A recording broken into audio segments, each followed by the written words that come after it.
õpik, lehekülg 98. Puhkpillid.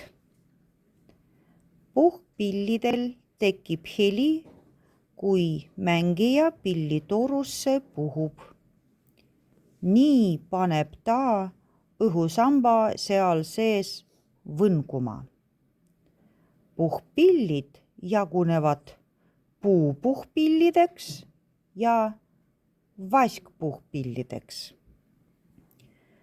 Puupuhkpille valmistati vanasti puust, kuid tänapäeval kasutatakse ka metalli, elevandiluud ja tehismaterjali.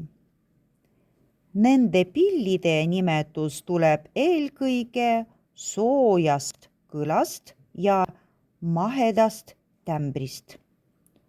Tuntumad puupuhkpillid on flööt, oboe,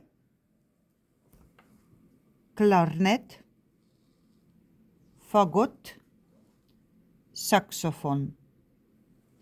Õpik, lehekülg 99. Tänapäeva flöödide eelkäijaks on plokkflöödid, millel mängiti juba mitusada aastat tagasi. Plokkflöödid on laialt levinud ka koolimuusikas.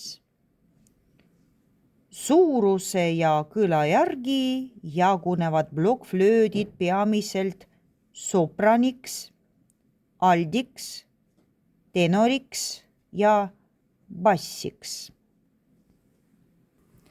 Õpik, lehekülg 100.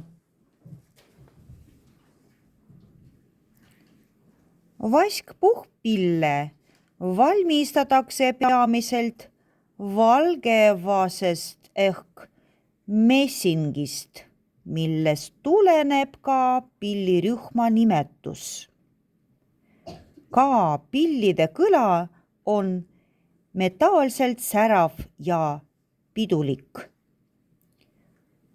Kuid vaskpuhkpillidel saab mängida ka vaikselt ja pehmelt. Selleks kasutatakse helisummutit ehk sordiini, mis asetatakse kõlalehtrisse. Õpik, lehekülg 101. Erinevatest vaskpuhkpillidest moodustub vaskpuhkpille ansambel ehk brassbänd.